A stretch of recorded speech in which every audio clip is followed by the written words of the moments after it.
আসসালামু আলাইকুম ভাই। কি ব্যাপার হুজুর, আমি আপনাকে সালাম দিলাম, আপনি উত্তর দিলেন না কেন?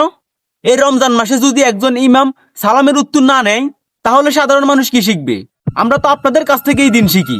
আপনি যদি এভাবে চুপ থাকেন তাহলে মানুষ বলবে হুজুরের কথা একরকম, কাজ আর একরকম। আচ্ছা, আপনি যেটা দিন সেটা কি সালাম দিলেন নাকি নিজের গুনাহ খাতা বড় করলেন? একটু বলুন তো ভেবে। আমি তো বললাম আসসালামু আলাইকুম ভাই, এতদিন তো এইভাবেই বলে আসছি, সবাই তো বুঝে এর অর্থ। এখন আবার এইটা নিয়ে কি সমস্যা? আপনি বললেন আসসালামু আলাইকুম, কিন্তু সঠিক শব্দ হচ্ছে আসসালামু আলাইকুম রাহমাতুল্লাহ। এটি শুধু একটা শুভেচ্ছা না, এটা হচ্ছে একটা দোয়া। এর মানে আপনার উপর শান্তি বর্ষিত হোক। আসসালাম হচ্ছে আল্লাহর একটি গুণবাচক নাম। আপনি যখন ভুল উচ্চারণ করেন আপনি জানানো না এটার অর্থ কতটা বিকৃত হয়।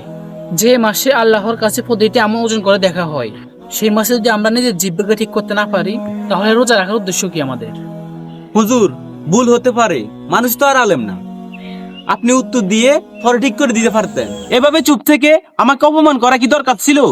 আমি আপনাকে অপমান করতে চাই না, আমি চাই আপনি প্রশ্ন করুন। আজ আপনি রেগে গেছেন কারণ আপনি ভাবছেন আপনি ঠিক, কিন্তু যদি আমি সাথে সাথে উত্তর দিতাম তাহলে আপনি ভাবতেন আপনি ঠিক আছেন। ভুলকে স্বাভাবিক বানানো সব থেকে বড় ভুল। রমজান আমাদেরকে শিখায় নিজেকে থামাও, ভাবো, তারপর উত্তর দাও। তাহলে কি আমি গুনাহ করলাম? গুনাহ তখনই হয় যখন মানুষ জানার পরও নিজেকে সংশোধন করে না। আপনি যদি শিখেন, সংশোধন করেন, তাহলে আল্লাহর কাছে অবশ্যই আপনি পুরস্কৃত হবেন। কিন্তু আজকাল আমরা একটি ভয়ঙ্কর রোগে আক্রান্ত। আমরা ভুল স্বীকার করতে লজ্জা পাই, কিন্তু ভুল করতে একবার চিন্তা করি না, লজ্জাও পাই না। হুজুর, তাহলে আমরা সঠিকভাবে সালাম কিভাবে দিব? যদি কেউ আপনাকে বলে আসসালামু আলাইকুম, তাহলে আপনি বলবেন ওয়ালাইকুম আসসালাম। যদি কেউ বলে আসসালামু আলাইকুম রাহমাতুল্লাহ, তাহলে উত্তর বলতে হবে ওয়ালাইকুম আসসালাম রাহমাতুল্লাহি ওয়া বারাকাতুহু।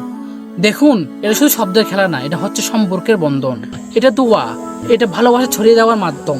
হুজুর, আমরা তো ছোটবেলা থেকে এইভাবে সালাম দিয়ে আসছি, কই কেউ তো আমাদেরকে সালামের গুরুত্ব বুঝিয়ে বলেনি।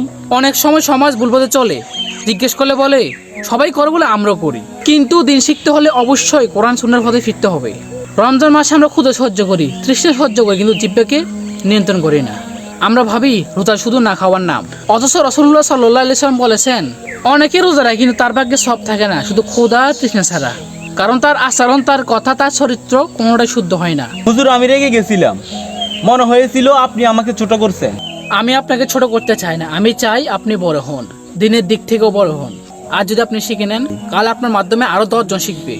এভাবে তো সমাজ বদলাবে। রমজান আমাদেরকে শুধু চ্যারির সময়সূচি, ইফতার এগুলো শিখায় না, এটা আমাদের ভাষা, আচরণ, নিয়ম সবকিছু ঠিক করতে শিখায়।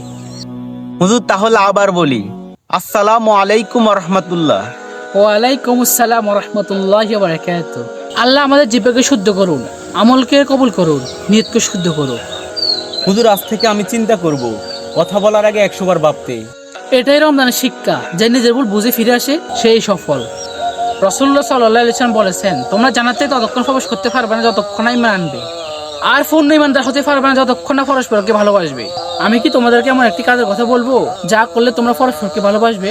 তোমরা তোমাদের মাঝে সালামের প্রচলন করো বেশি বেশি।